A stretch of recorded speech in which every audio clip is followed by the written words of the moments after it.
He says I protect vulnerable parts, or I protect things from getting hurt again. From getting hurt again. Yeah. Yeah. Yeah. Does that make sense to you? Yeah. Yeah.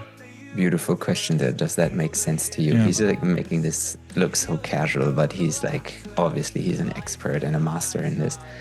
And just checking in over and over and over again with, is he connected to self, or is he identified with this manager part right now? But he's like, does it make sense to you? And he's like, yeah, totally. I can resonate with him. I feel compassion for him. And that's how you know, we can investigate deeper, because this person, this moderator, is connected to his self, and you always want to investigate from that place. And I especially like the part that he shared about roles is so important to understand. I remember for me, when I was overwhelmed with doing paperwork, I did a parts work session, and I found out that like a 7-year-old was doing my paperwork because it was feeling like responsible for keeping everything together and was like carrying on the overwhelm.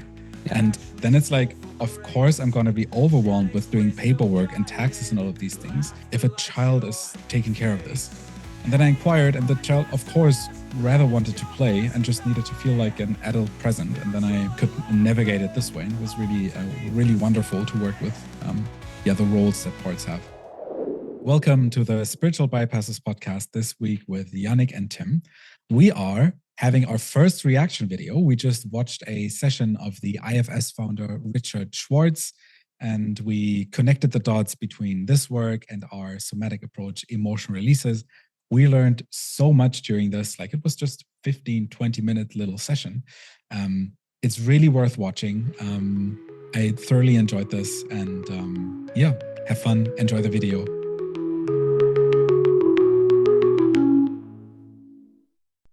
So today we're going to watch a video together. This is kind of the first time we're trying this, we're doing this. We're watching an IFS session by Richard Schwartz, and we're going to react to it. I'm really excited. This is the first time we're doing something like this, and I think it's going to be really fun. Both Jannick and me, we never watched this video before, so it's completely new. And we believe that for ourselves, watching sessions online helped us a lot in our own journey, and also with supporting clients and understanding the different modalities better. So we thought, why not do that and take you with us? And Jannick is also here. Hi. Do you want to share a few words? I'm also here. I'm really excited to do this with you, Tim, because I guess we are both the IFS freaks and experts of the Emotional Release Academy. So I'm really excited to be doing this with you, particularly. And to give you guys some context, IFS means internal family systems. This has actually been founded and developed by Richard Schwartz, a former family therapist, who then found out that the way he was working with family members in therapy also works when you work internally with the parts that all of us have inside, because what we are is not so much just one being, one psyche that has one opinion, but actually we consist of a lot of different parts, and sometimes they might be contradicting to each other. And he developed this wonderful system that allows us to get to know all of those parts, which can be very healing. And in this particular episode, we are talking about the exiled parts and the rejected parts. And I haven't seen this video before, as Tim said, so I don't know how much they are going to explain about the exiled and rejected parts. But just to give you a very brief overview, those are the hidden parts, the ones that a lot of times come from childhood. So when we meet those parts inside of us, they might be very young. They might have a very young age and also talk in a different way than other more mature and grown-up parts. And they oftentimes carry a burden with them. And those burdens can be emotions that are very, very hard to feel and to access, like deep grief, deep sadness, very, very strong anger, directed sometimes towards parents or other people that it's really hard, especially as a child, to be angry at or to be sad about, because we are so dependent on them as children. So the goal here is, when we meet those parts, is to allow them to be expressed, allow them to be seen and loved and understood with compassion for the way they are, and then getting them back into the here and now and finding a new role for them that they feel more aligned with, it feels more mature and healthy. And so that's the main goal that we want to achieve here when we meet those parts. And in this episode, Richard Schwartz is going to sit with Soren Gordhammer, and he's going to give him a session, I guess. That's all really I know. Yeah. Anything to add from your side, Tim? I'm excited about this. So there might be moments where this is a bit awkward because we've never done this before. Might just be epic all the way through, which is what we're aiming for, of course. But yeah, I mean, we could talk more about exiled parts and rejected parts. We can do that in another episode. But as I said in the beginning, we believe that we can talk about these concepts as much as we want. You will, I think, in this episode, you will feel what we talk about. So I would say let's just dive right in, right? And whenever you have an impulse to pause the video, then do it. And you're sort of the video leader here, if you want. Let's do it. And you can always talk over the people in the video if you want to comment on something, and I'll just stop immediately. Oh, so, thank you. That's satisfying to you. You're in charge. You're in power as well. Okay, let's do this. I'm going to press play. So we're going to spend a little bit of this time speaking about parts, and in particular speaking about exiled parts, because I think part of the theme of this conference is the power of connection, which we can see on the screen. And one of the points I think you bring up is if we're not connected to ourself, or we're not connected to the various parts of ourself, it's very hard to then connect with another person. Mm-hmm. And so connection is kind of an inner job, if you will. And that as part of that inner job, we have to better understand what are the parts that we welcome and what are the parts that we've maybe pushed away. Mm-hmm. So that's my intention here, would be to help give us some insight into how do we orient around parts, and how do we find and relate to parts that maybe we put away as a kid because we were told not to be confident, or we were told not to talk so much, or we were told just shut up and do your thing, and then all of a sudden something gets pushed aside. So I was wondering if it might be useful to start just as an orientation to how we define parts, and how you see that process of highlighting a part and having a part that's exiled, and how we can be more holistic in our approach. Bring it on, Richard. Okay, Richard's going to just casually explain in a much better and direct way than I just did what it is all about with the parts. Let's hear him. So for me, it's the natural state of the mind to be multiple, in the sense that we all have these inner personalities, subpersonalities. Some systems call them, I call them parts, just because that's the most user-friendly word. Everybody says, part of me is happy to be here, another part wishes I was still in bed, which isn't true for me. But, and the basic idea is that they're all valuable, that we're born this way because they each have a role to play in our life that can be very helpful to us. But traumas and attachment injuries force them out of their naturally valuable states into roles they're not equipped for, and also can be quite damaging down the road. The role might have been needed when you were getting abused to save your life, but then the part gets frozen in time and thinks it has to keep doing that. Yeah. And in terms of the exiles you're talking about, have you ever been humiliated in your life? So, yeah. Okay. Yeah. I don't know if I want to go there. I wasn't planning to go there, but yes. We don't have to go there. This guy is, can you stop for a second? It's interesting because the guy on the left, for everyone who cannot see the video, he's like a moderator kind of stage persona. And it's so interesting that he just said basically, yeah, I don't want to be vulnerable today, and he has like this fake-ish sort of smile. So I'm really excited how this is going to turn out. I just think that, he has, like, Richard has such a brilliant way of like describing these things. I mean, we're 2 minutes, 30 seconds in, and he basically broke down parts in a way where it's completely relatable, completely understandable. And I especially like the part that he shared about roles is so important to understand. I remember for me, when I was overwhelmed with doing paperwork, I did a parts work session, and I found out that like a 7-year-old was doing my paperwork.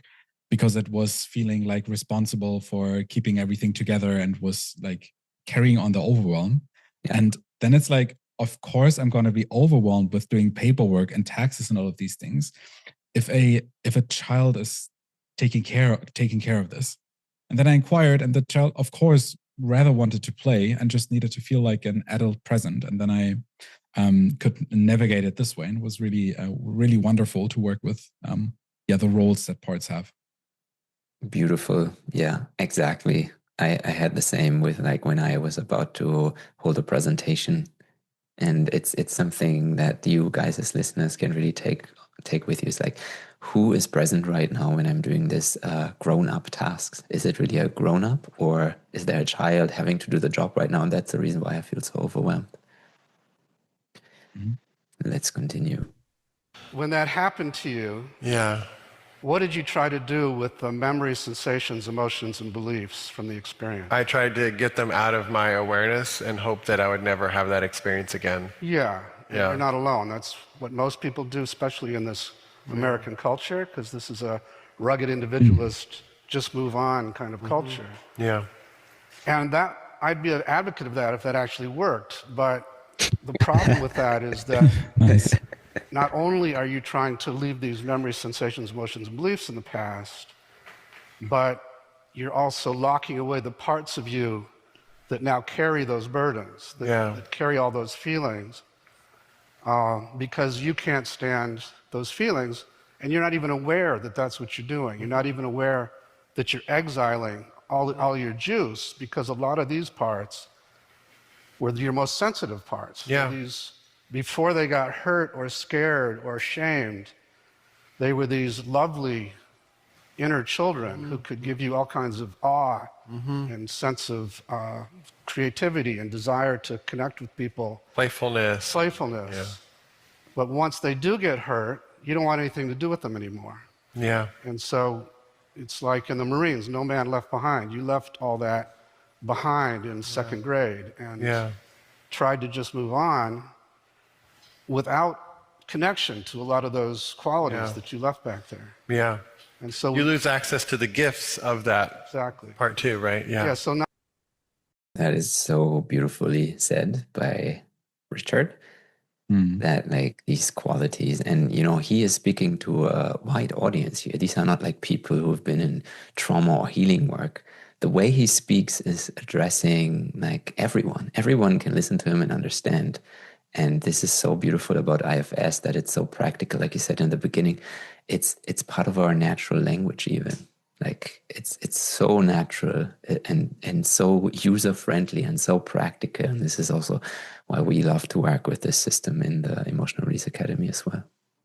Yeah, super true. Like he is, like I'm touched when he's speaking, and I think I feel I'm like updating my knowledge of this, or like I feel like I'm learning something new or something, even though I know so much about IFS. The way he just phrased that was really touching. And you can also tell that he has such a sweet and warm presence when he's talking. And I feel like I think he has like a lot of people are like gripped by him as he's speaking in the room.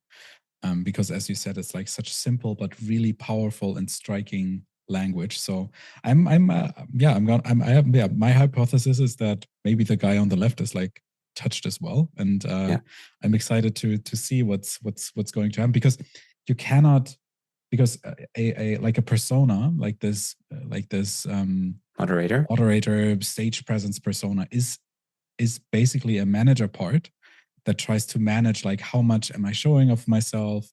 I always need to keep smiling to like stay in this role, but he cannot show the full palette of his feelings in that role.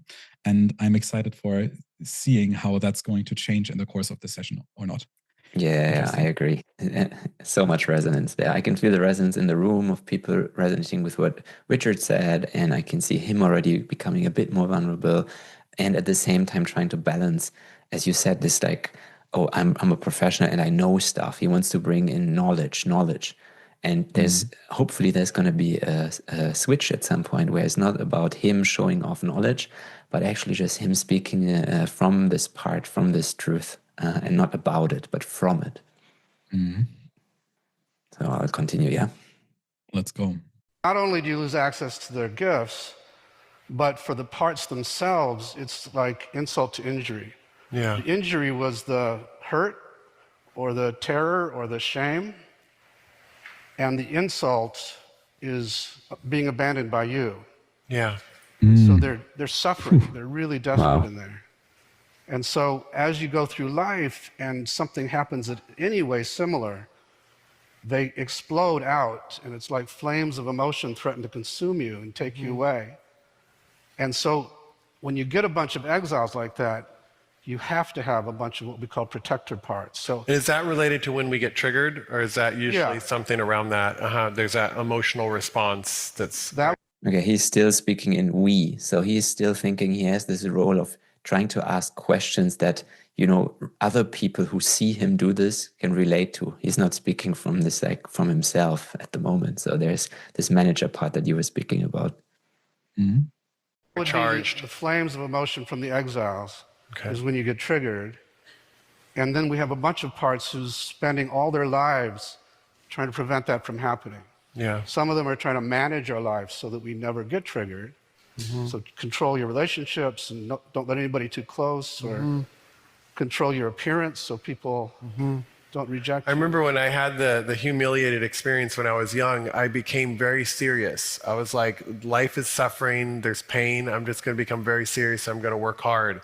There was a lot of that playfulness and fun that Gone, yeah. Locked away. Yeah. So what is the process? First, the process is probably just being aware of the fact that this is happening, that these things exist.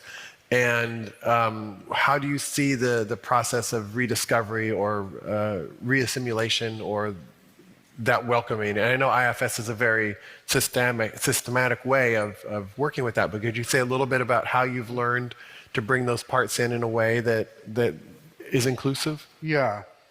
So I learned the hard way to do it through the protector parts that I just mentioned, because the mistake I was making and some psychotherapies make is to try to break through those defenses and get to those exiles as soon as possible, and then let them come out, and sometimes in an overwhelming or flooding way.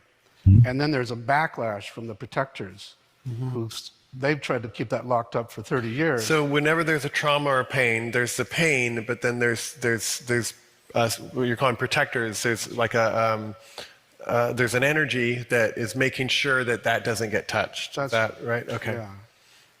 Yeah. For me, trauma per se isn't traumatizing. What's traumatizing is the impact on this inner system I'm describing, Okay. where some parts get exiled and others are forced into these protective roles. Got it. So going back to your question a minute ago, so we go to those protectors, and this might sound bizarre to some of you, but you can literally have conversations with them. But first I'll get the client into what here might be called a mindful state toward those protectors. So if we were working for you, and let's say the serious guy who you mentioned, Soren, I'd say, focus on him, find him in your body, and how do you feel toward him? You want to do that? Sure. I feel kind of frustrated for him because I feel like he took over and I lost a lot of teenage years when I could be out having fun. Instead, I didn't have much fun. Yeah. Oh yeah, the body language is changing also. Like his Yeah. shoulders. It's really interesting. Yeah, it's funny that, or like sweet that Dick is like Richard is his nickname is Dick. He's like he's like so chill. The way he's sitting is so I don't know, he's something so sweet about him. And the other guy, like you said, yeah, they're opening up. In the beginning, he was like leaning back almost from Richard, and now he's like his like leg is crossing and he feels more relaxed. And I think that happened in the same moment where they actually started to have a real conversation instead of being like, oh, this is this. Like instead of having Richard retelling like his approach, they're now having like a human-to-human conversation, and that also shows in the body language. Yeah, agreed. And Richard, yeah, he's super relaxed, and that's one of the the most important things in this whole work is safety. So, and this is a pretty unsafe environment actually to be looked at by cameras and by a lot of people, I assume, in the audience. He's still really relaxed, and he is managing, he's also doing a good job making this whole conversation more relaxed. And that's very, very important, like you said, to come into this mindful state and to create some space between the parts that are active and the so-called self, capital S. That is what he wanted to address with this very typical IFS question: how do you feel towards that part? So how do you feel towards that manager part that is active right now? And the moment you do that, there's this like separation happening. So let's see if he succeeds. So I I'm having fun now, but I didn't then. right. Yeah. I understand why you'd be kind of pissed at him. Yeah. But let's see if the parts of you that do have that attitude toward him could give us a little space in there so you could just get to know him rather than be angry at him. So you could get curious about him. Okay. Yeah, I can look at him with curiosity. And how do you feel toward him now? I feel like he's tense and he feels kind of anxious. Yeah. It doesn't feel like he's very in a good place. Okay. So from this curious place, ask him what he wants you to know. Just that open question. So I'm asking him in my mind's eye, what does he want to know? What does he want you to know What does he want me to know? about his tenseness? He's got a booklet out and he's making schedules and he's making plans and he's like trying to make sure everything gets done and on time, and he's very kind of persistent with that. And I'm interpreting that what he wants me to know is that he's very busy and he's very making sure that he protects me well. Yeah. Yeah. I know this guy. Yeah. I worked with him yesterday to try and... Is that right? Same guy. So ask him what he's afraid would happen if he didn't work so hard this way. What do you think about this? Do you think this belongs into a therapy session, this kind of joke, this kind of like, and he's relating to himself? What are might be the consequences of doing something? Or do you think he just did that because it was on stage? I think I do that as well, and it's an intervention that I also learned to use anecdotes and also like, hey, like I know how this feels, like you're not alone, and it gives a feeling of, hey, you're okay the way you are, and I'm here with you, and we're like on eye level, and I can hold space for you. And in that situation, he said that, and the whole room was laughing, and that was, I think, a really important moment, because I, as a viewer, realized that this is like so universal, and it like the universality, whatever the word is, was proved by everybody laughing, and also by Richard sharing his own story with that part, because we all have these, like we all have similar parts, because we live in similar environments and we experience similar stuff in our childhood and teenagehood or whatnot, and it can be a powerful learning for the guy on the left to be like, hey, I'm not weird, and it creates like sympathy. Yeah, I agree. Yeah, and it takes out the tension, which is something you want to do for sure. Creates more safety. Oh, I'm allowed to be like that. And in classical therapy, a lot of times therapists are asked to take themselves like out of the equation. Not in all therapy systems, but in some of them. And I think actually this humanness is like, you bring in the humanness of both the therapist and the client. This creates something really beautiful if treated consciously and with the kind of like respect, but also care that it needs. So not bringing it in to be triggered or to like bring in projections by the therapist, but actually just bringing it in to create moments like this of like ease, sympathy, relaxation, and calmness. You don't want to suddenly start talking about yourself and about how your day yesterday was.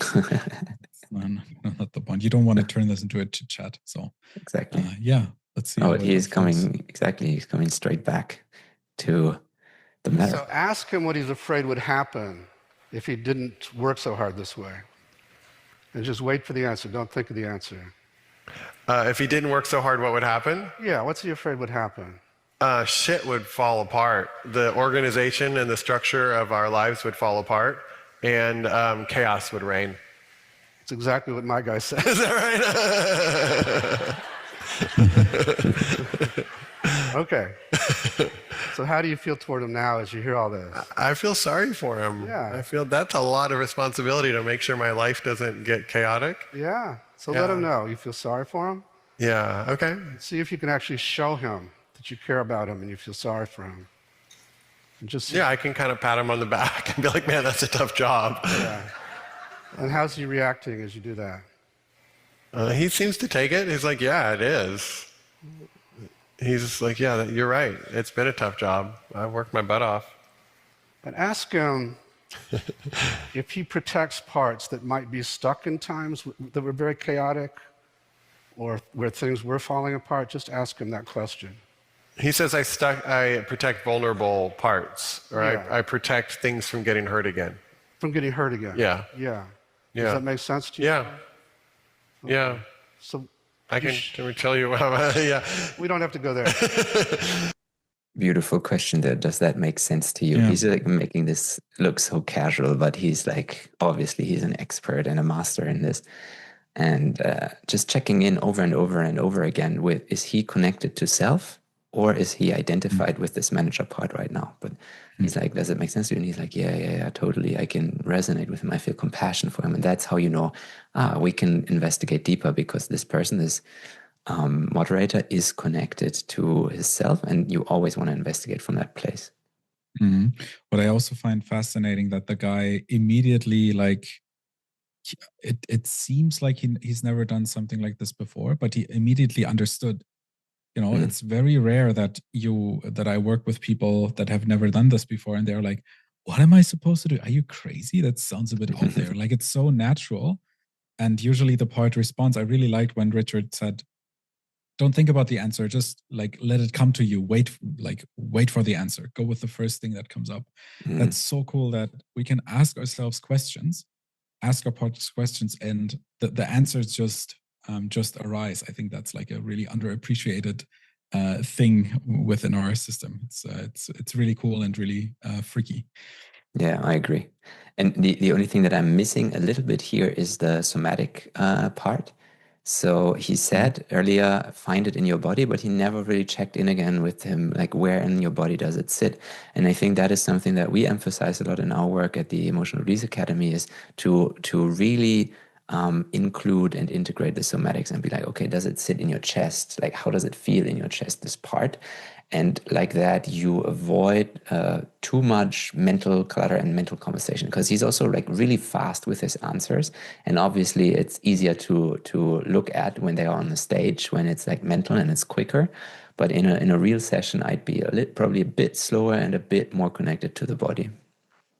Yeah. I think if we would compare this so far to an emotional release session that we teach, I think like you said, the body aspect is like vastly different. Like, this looks like we use the technique, but the whole framework is completely different. So usually we would have let the client drop into their body for like around 10 minutes and really do like a body scan and get them deep into their body, so they enter a kind of trance state in which the parts are very, very easy to access. And we would always pendulate, like a pendulum, swing between the part and the body. So the process stays embodied and on a somatic level. And this is obviously different here. I also wonder if Richard knows that this would take the session a bit deeper and he consciously chooses not to do.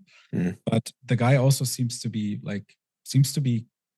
well in touch with that part. So maybe it's also not necessary. But yeah, I agree. That's definitely a big difference so far to the work that we're doing. Yeah, it might be the case that he's already connected. And at the same time, when I look at the person, and this is something we teach later in the level 2s, is also to do body reading and like read some of the signs of not only the body language, but also how does the body, like how does your body react to seeing this body and what comes up, and what kind of resonance do you feel? And I see that him being a lot in his head. So it's like I see like a big head, like very intelligent person that solves problems with his head a lot. And I see like his body is like a bit like he's a bit skinnier and a bit like disregarded, almost like, yeah, I have this body to get me around, but like actually life is about my head and about what I think about and ideas and like making things happen through that. And so I think particularly somebody with like him would probably have a harder time, but also benefit from including the body aspect. But again, it's a stage situation, so that might play into it. It can also be said about his body is that he's definitely an endurer type. So there's different in Reichian and in bioenergetic therapy. There's different types of bodies, and he has like a very rigid and enduring kind of type, meaning he has a very upright, like upright chest, almost like he's super tall, and he looks like someone that can really, really push through. And Richard is the total opposite. Yeah, he's like more the oral type in the Reichian framework. He's like super. He's a bit like me. He has a bit more weight, on him, and he's like his shoulders are like dropped, and he's just really. He's most like he's sinking into the chair, while the other guy is like upright and erect, like almost like jumping up from the chair. Yeah, and they have like really, really different body structures and possibly also personality structures. I mean, the guy on the left is probably like an entrepreneur that has made his wealth through. I mean, he also talked about that, right? It's probably what made him famous and wealthy and successful. This kind of body structure. So yeah, it's interesting. Agreed. Let's continue. So Can we tell you? Yeah. we don't have to go there. Yeah, I felt really embarrassed and ashamed as a kid after my parents divorced, and I had I was used to be like a popular athlete. I was out doing stuff, and then once the parents divorced, and I felt a lot of shame, and then I think I kind of hid part of myself. Yeah. So that was that feeling of kind of being a kid and like not quite sure what to do. So. How old is that boy? In my mind, or about mind. 13, 14? Yeah. Yeah. How do you feel toward him as you see him there? I feel tenderness towards him. Yeah. Yeah. I felt sadness from the beginning on. Yeah. Definitely. I mean, he learned a lot from the experience. I don't know if I'd be here today without that experience, because I feel like that introduced me to meditation, introduced me to a lot of different experiences. So there was like, that was a really beneficial time. I think if I hadn't had that experience, I might have just gone and followed my friends to business school. Okay, that's very mental right now. It's almost like, yeah, look, I have gratitude towards this part because of all the pain I experienced in the past, I am the person that I am right now. This is more something I would expect if it comes from this like really deep place, more towards the end of a session, where this part has been met and has like, maybe there were some tears, maybe there was some like really deep connection towards that. And then later on comes the integration and the gratefulness for it. And so we might get there or we might not, but usually what we want to do here is really connect to that little boy, that 13-year-old that has a lot to say, because what happened there with his parents and all the shame and embarrassment, that's like really painful and hard for a 13-year-old. Yeah, if I were, I have the same impulse. Like, I mean, it's a stupid thing to say almost, but if I were Richard right now, I would be like, hey, calm down for a second. Sounds really painful what you've experienced back then. Like, let's stay with the tenderness for a second. Yeah, so this is a protector coming in here and be performing almost and being like, look, I've worked through this stuff and I know that I can be grateful, but this is not the real connection to that little boy. And it makes a lot of sense. Again, he's on stage. This is not at all a critique or anything. It's just us sharing with you guys what we're noticing about the session. and Texas oil company or something. So there was something that experience also opened up. Yeah. Yeah. So see if you can let him know you feel tender toward him and see how he reacts to that. There we go. He likes that? Okay. Yeah. So I don't know how much further you want to go with this. As far as we need to. Really? Richard is like, no, you don't. As far as we need to. He's like, really? Okay.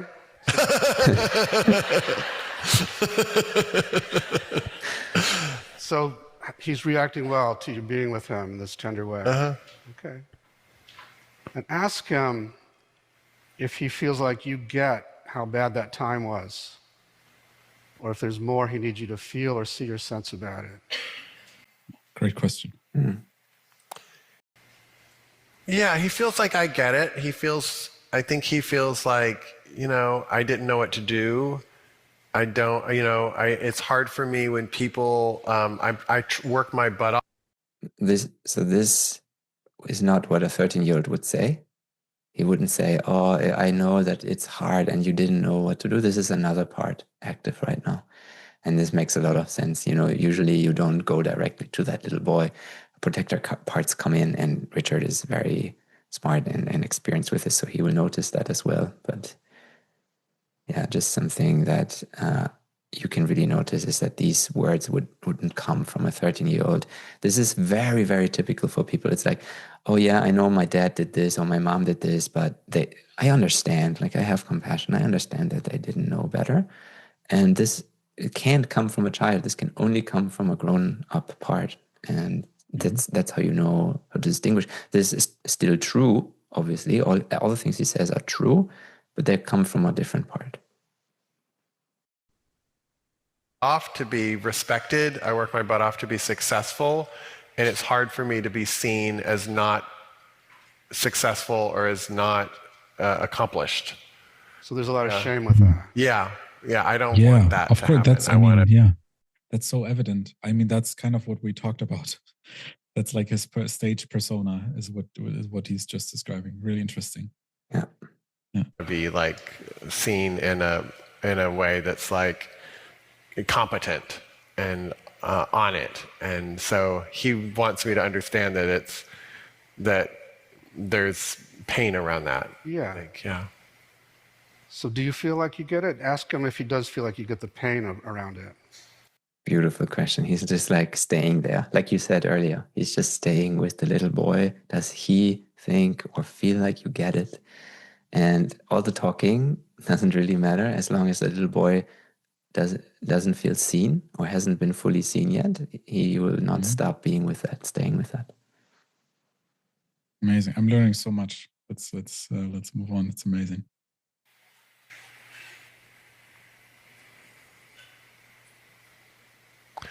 Yeah, he thinks, all right, you know what it's like. Yeah, you get the pain. I think as best I can get, he feels like I understand the pain around that. Okay. Yeah. Okay, then I'd like you to go into that time period and be with him in the way he needed somebody. Tell me when you're in there with him. Back in that other time. The divorce time, yeah. Okay.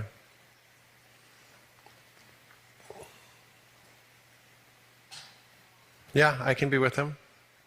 How are you being with him? He's really small and I'm really big. It's interesting. Our bodies are very different body types, but I'm just kind of hanging out with him.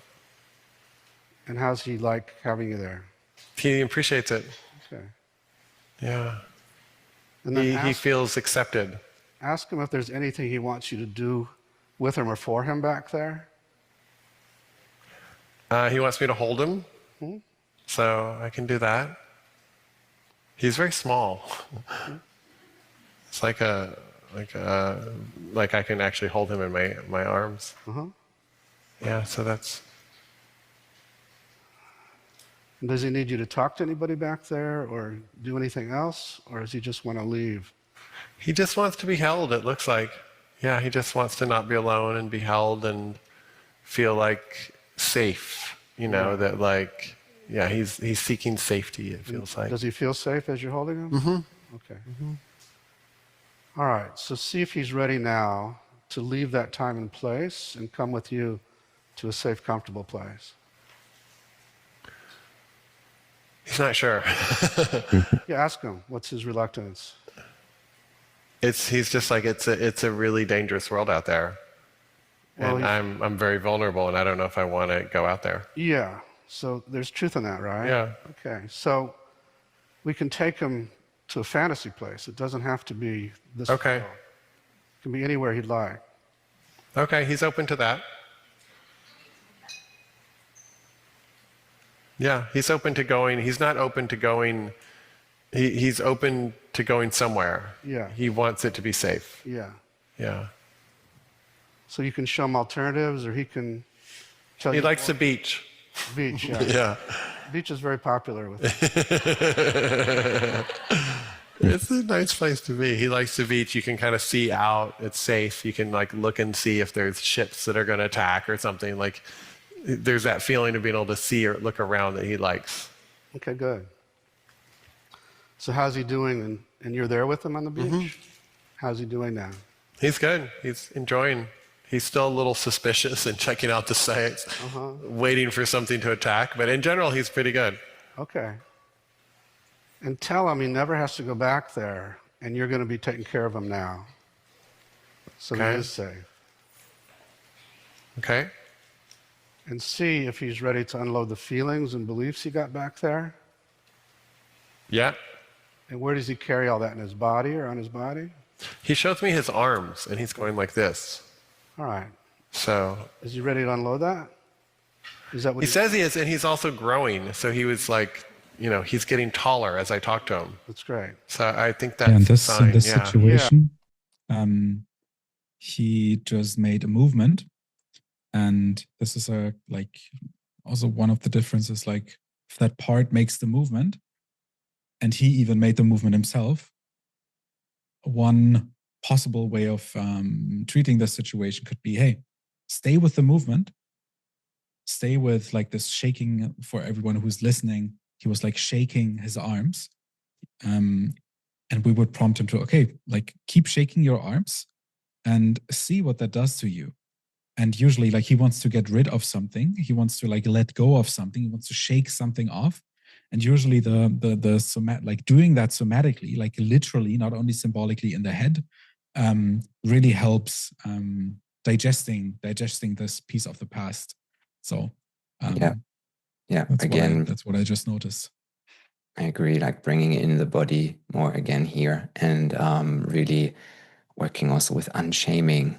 This is a lot of what we do, because we are so ashamed of doing expression, especially obviously here on stage, of like, using your mouth, your facial expressions, your arms, doing weird movements that only children would do, but grown-ups, they don't do these kind of movements. But we are dealing with a child here, so it would only make sense if we want to get rid of something that is still frozen in time in the body, that some not only childish kind of quote-unquote childish language comes up, or sometimes even pre-verbal, and in those cases we can't talk anymore. So we need to go there. We need to go to the movements, and making weird sounds and stuff like that, to really be able to express. Because what Richard is doing here is he wants to give this child the space to express everything that he needs to express, so that he finally feels seen in his pain, and that he can let go of it.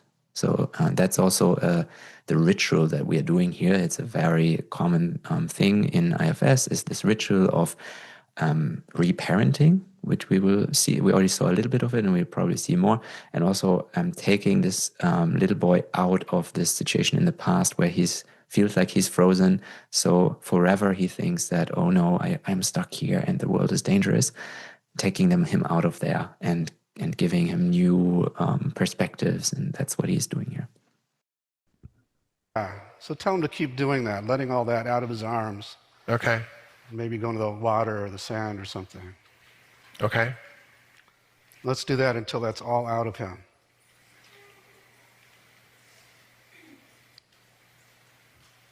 Okay. He's like flushing the water over him. It's great.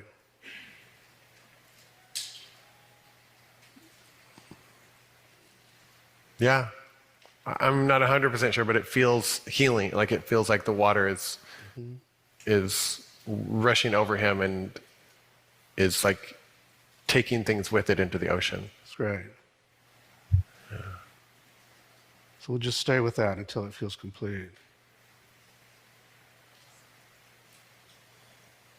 Stay Yeah. with that until it feels Feels- complete. That's nice.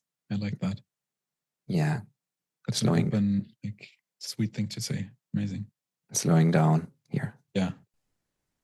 It feels good. He's much taller now. He's like 6'8" or something. Like he's like big. He can protect you now. Yeah. He's big. Good. Yeah. All right. And then Beautiful. And this is something really important as well. And he's doing a great job, the moderator here, of allowing things to shift. Here, it's only in imagination, in our sessions, it probably also involve the body and the movement and the feelings in the body. And maybe you feel more space in your body or more warmth or energy or whatever it is. But these shifts are very, very symbolic. They're not random. It's not like, oh, why did he make up this tall young child now? No, this child actually is growing and taking up more space and not feeling so small anymore. So it's beautiful to witness that. And as a therapist, what Richard is doing is like acknowledging that and being like, yeah, good. let's bring in the first guy, the guy with all the schedules. Organizer. Organizer. So he can see he doesn't have to protect this guy anymore and just see how he reacts. He's impressed. He's like, whoa, I don't need to protect that anymore. That's right. Yeah. So he's willing to give up his clipboard, I think, pretty easily. Okay. And he can think about a new role now if he wants. Okay. Phew. Yeah. Yeah, he's done. He's done. Yeah. Wow. Yeah. I thought we were going to just theorize about I know. that. Is good. It's such an unbelievably good sport. Well, can you talk through what you did and how that process worked? I was a little bit in it. I'm not a total trance state, but I was also not quite following. I was in my own visual world, so. Okay, so we started with this serious guy who turned out to be the organizer guy. Yeah. And then we asked him what he was protecting. Yeah. And then we went to that, which was the boy in the divorce scene, Yeah. which would be the exile Yeah. that you tried to push away when this guy took over to organize your life and not ever have something chaotic like that happen and all the shame happen again. Yeah. And we did a whole healing with that boy, which involves 3 main steps. One is for you to witness what he went through and feel how bad it was for him. From And this, and you can't move on until you've done that, right? Yeah. Like, okay. Yeah. And then to literally get him out of where he's stuck in the past to a safe place. And then to what we call unburden, to release the emotions and beliefs he got from that time. And it's not uncommon that they start to grow right away and become who they were designed to be, actually. And then we bring in the protector to see he doesn't have to do that anymore. And the thought that once protectors see this, we don't have to go into more of these frantic protection modes because they've realized You're not so vulnerable anymore. Yeah. Got it. And that we're almost stuck at different ages. Is that also Pretty much. like part of me is, what am I, 52, 53? 53 at the end of the month. So part of me is 52, but then another part is like 12 and another part is like, okay. Yeah. So you did a great And for people who are wanting to better understand this, I know there's tons of IFS therapists and IFS people. Are there internal practices that we can do on a daily basis that just allow us to move towards more of a sense of because I feel like so much of our persona gets built up around pain, right? I'm going to appear confident because I don't want to look weak, or I'm going to appear smart because I don't want to look stupid, or so there's this way in which it creates this chaos. And I'm wondering, besides kind of more the therapeutic, are there practices or orientations that we take that allow that to soften somewhat so we don't have to try to hide and also try to present this image Yeah. What do you think? What do you think he's going to respond? Yeah, I think I was at a different topic at the moment. I was like still thinking about the sessions and how happy I was with the result of it. And I think, yeah, it's nice to hear, before I answer your question, that he was in his trance state, because that's what you were talking about earlier as well, and that what we are trying to achieve with the meditations and almost like a hypnosis kind of state.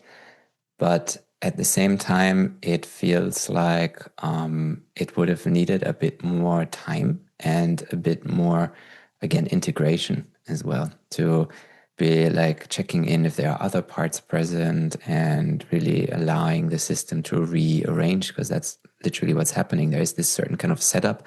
I protect you, I'm working with you together. I hate you, every part like hates some other parts, or not every part, but some parts. They have conflicts with each other, and to like create a little bit more on time and space to let that sink in.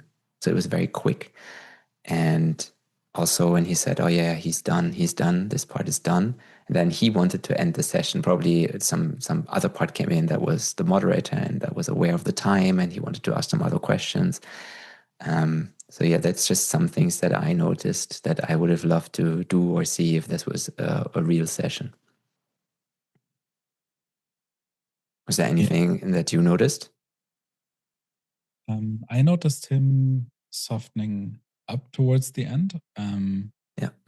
I think he genuinely, I think something genuinely shifted, and I agree with you that it needed like more depth and more integration. But like this took 15 minutes. And besides him, like he didn't have like a huge emotional process or whatnot, but he understood something really, really, really important about his behavior. Because the first thing that we noticed when we looked at this guy was, oh, he's like an endurer, rigid part, and he's like having this persona. And then he was having a process around exactly that, because probably his whole life is built around that part. And he I think this is the first time he understood that now and connected like the little dots. And to achieve this in 15 minutes is like super powerful. I really enjoyed the questions that he asked. Yeah, I took mental notes almost, and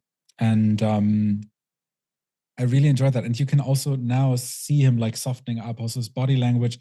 If you're watching his hands in the beginning, he was making like these grand big gestures, and his hands were like opening and his arms were opening, and now he's sitting there almost like a little boy, like nibbling his fingers and listening to Richard, and like even like maybe a bit insecure, which is really sweet. Like he really opened up, and I didn't expect that. I also think he's an athlete, like he said, so he might be very, like he's obviously also like highly, like probably very intelligent, but also an athlete. So he naturally has a good connection to his body, and I think that also contributed definitely. So yeah, I'm also thoroughly enjoying this, and I think now like he asked, go on. Yeah, very, very skillfully done by Richard in such a short amount of time. And I love that you emphasized the shift that he was able to achieve there. And I can notice the softening, and also like I didn't so much notice the like him being like insecure, but more like safe to show this relaxed part, more like so somewhat more safety and some unshaming, so that he's allowed to be a child if he wants to, and be professional if he wants to. And this is really beautiful also what he was speaking about, that this child feels more safe, so his whole system feels more safe. And safety is like, wow, it's wonderful. It's so beautiful, because it allows this full range of being a full human in all our authenticity. Yeah, and it's even probably the opposite of insecurity, because he probably, like you said, he feels secure now with him and also with his internal system. And his shoulders are dropping down, and he can allow himself to just also be like soft and tender. That's beautiful to witness. And I guess he's going to share about the things you can do at home now. And I guess let's hear that's a cool Richard. thing about parts work. you can do it at home as well. So let's see what he does. You know, we have a goal of trying to bring this out to the public, sort of like a MBSR kind of thing, where people can do a lot. What we just did, most people can't do by themselves. Some people can, it's amazing. I can't, but people can get to know their protectors. Like even just going and showing appreciation to this guy that you thought was such a drag, you know, initially you didn't like him. And then he feels good because now he's seen for how hard he tried to save you and so on. Yeah. That's a big shift in itself. Yeah. Even if you don't go to the exiles. Yeah. Well, I think a lot of people, we try to get rid of things. Like, I want to get rid of my anxiety. Right. I don't want to be anxious. Exactly. And so I'm going to like figure that out, and I feel bad when I am anxious. And you're presenting it different. Totally different. And with... This is beautiful. This is something really important. I want to get rid of something. We hear this so much also from the people that come into our training. I want to get rid of my anxiety or my sleep issues or my insecurity in relationships or whatever it is. I want to get rid of it. Finally get rid of it. I did so much work. Now I want to get rid of it. And it's so counterintuitive, because what letting go actually really means is meeting the part that needs to hold on to it. There is a, there is a reason why you do that. You need to. A part of you feels like you need this. It protects you, and it is a protector part. So it's the opposite. It's like, okay, there's someone here who wants this, who still wants this, who still needs this. Who are you? What do you have to say? Why do you need this? How can I be more compassionate with you? How can I really attend to your needs? Because this is obviously a learned behavior from childhood in order to still get this. And it's mostly safety and love and being seen, you know. And we have all these weird kind of behaviors based on fear, why we do the things. And a part of us wants to finally get rid of it. And another part that we mostly don't see wants to actually hold on to it. And if we just are like, yeah, get away, it's not going to work. Yeah. I like saying that we're not healing the parts, we're healing the relationship with the parts. And the same is true for our emotions. We don't heal our emotions. We don't heal our trauma necessarily. We're healing the relationship towards it. And also we're not releasing the emotion or the part. We're releasing the resistance that we have towards that feeling or part being there. Exactly. And then we can open up a relational space, almost like a port or a harbor, and the parts can come in and become part of our town. Yeah, exactly. So just to give an example to make it more practical, if you have issues falling asleep at night, this part of you that's active there or nervous is not stupid. It's not feeling safe. So it wants to be alert, to feel more safe. It wants to see everything, have everything in control, under control. Mm-hmm. So that's why it does it. And the moment you get to know this part, and this part tells you what it protects, and then you get to know the child, for example, that it's protecting, that might have experienced something painful or scary as a child is related to going to sleep. Then once this child feels safe, the protector can finally let go of its role. But the protector will never let go of its role by telling it, why do you do this? Please go away, or you meditate, and then you're like, oh yeah, now I need to feel calmer. No, it doesn't get to the root cause of why this protector is here. I love that. And I wonder if we want to continue this video, because we had our session, so to speak, and we've been we wanted to come for an hour now. Maybe that's a good end point, and it was the perfect length, exactly 1 hour right now. I think we will do this regularly from now on. I would also enjoy doing it with modalities maybe that we haven't been in touch with yet, or maybe with coaches or whatever, maybe that we're also critical of, and just expand the palette of what we can speak on a bit. yeah, this was really fun. And I think there was a lot of learning also. I mean, I certainly learned a lot from you also and from the session. And yeah, I really enjoyed this. Yeah, me too. It's so beautiful to watch a master at work and learn from him, but also being able to bring in the things that I learned and we learned and that we teach, and some of the, yeah, you could say shortcomings of this modality. And everything has ups and downs. Obviously, when you want to work warm with the body, you need to know how to do more unshaming, and it's less like you can't just do it on stage. So you need to create an environment also. So you need to learn that skill. So and I know that IFS is particularly designed to be the most practical thing that you can easily get into, start with, that is like comes in very natural, even the language there. And Richard said that in the beginning as well. So yeah, and I'm a big fan of IFS, and I love that we incorporate it into our method as well. And I couldn't imagine working without it. So I'm glad that we went for Richard and for IFS in our first reaction video. And yeah, I'd love to do this. Let us know in the comments what you thought, what you felt, what you learned, so we can read through your feedback and make even better reaction sessions and videos in the future. Yeah.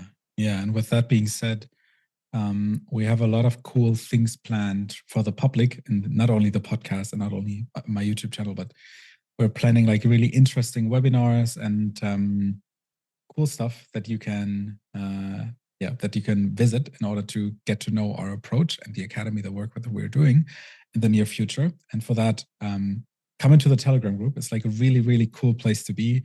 There's a lot of like wisdom and interesting people in there. And if you want to learn more about how we integrate IFS and how we, basically facilitate, then join our trainings and come into the Telegram group. And let's have a chat. I'd really love to see you there. And I guess that's it, right?